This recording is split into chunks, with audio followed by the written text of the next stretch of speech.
Vice Chair Klobuchar.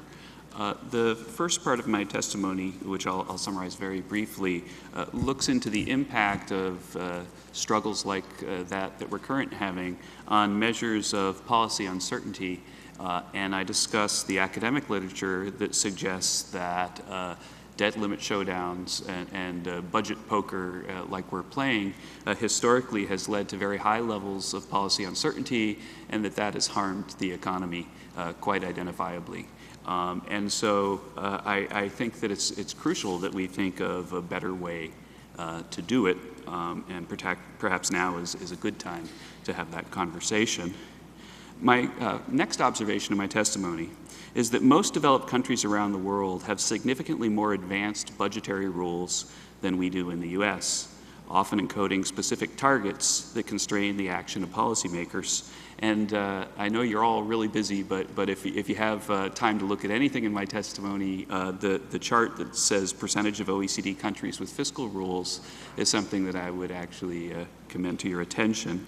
The IMF recently compiled a database of 87 countries and then compiled the fiscal rules that they use in each country.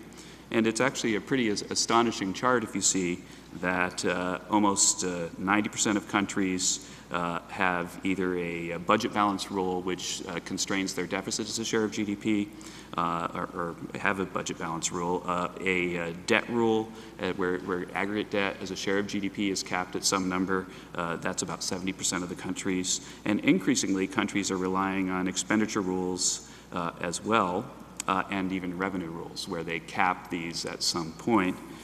To fast forward to the conclusion of my testimony before I go into the details a little bit more, my recommendation to Congress would be to look seriously at the practices of other countries. There's a lot of experience, a lot of legal language on how to do this, and consider adopting a firm budget rule that could even be a cap as a way out of future messes like the one that we're in. So if we had a cap of spending to GDP, and I'll talk about the nuances of how to do that in a bit, then if we're below the cap, then the continuing resolution and the debt limit could automatically increase. We could agree to do that when we adopt the cap. Of course, negotiating the cap would be a challenge, but it's a challenge that I think that we should try to step up to. The evidence from Europe shows that in many cases limits to budget deficits are probably ineffective. And I think that economists have studied this, and they've found that the problem is that it's easy to tinker with projections to appear to come into balance. Imagine if we said, well, our budget rule is going to be that the 10-year number needs to be this or that.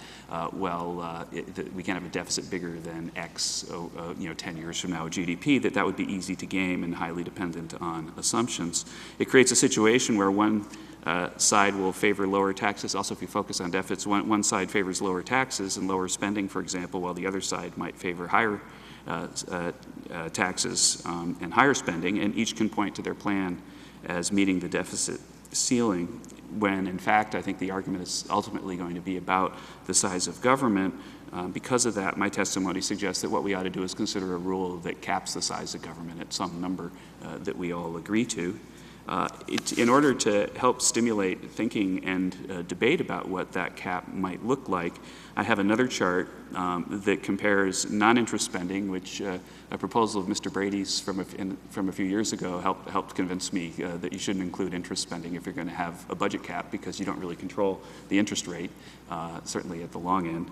And it compares it to potential GDP, which is something that would kind of smooth out the cyclical ups and downs of such a cap. We wouldn't want to be in a situation where spending went up a little bit because of built-in stabilizers and GDP went down a little bit because we're in a recession, and then all of a sudden our spending to GDP goes above a cap and we're doing something harsh like sequestration. In order to think about what a rule might look like and to form your own opinion, I have another chart that shows U.S. non-interest spending as a percent of potential GDP, which again I think is a good measure to pin this to, because it wouldn't have the problem of fluctuating with the economy. That was about 16% in 2001, climbed to a little above 22% in 2009, and is projected to go back down to about 18.5% by the end of the budget window.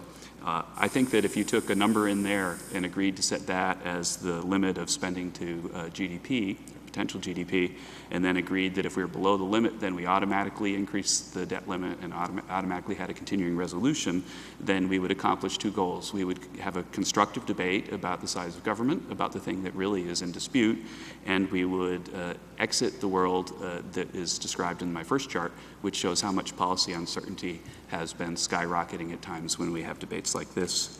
I think that to conclude, countries around the world have increasingly relied upon budget rules to help strain the growth of government, but also to make government fiscal policy more transparent. People know sort of how bad it can possibly be, although these rules have been ineffective. It seems like the data suggests that increasingly countries are relying on spending rules because that's the direct target that is really, in the end, the thing that you have to constrain if you're worried about the deficit. Thank you very much for your attention.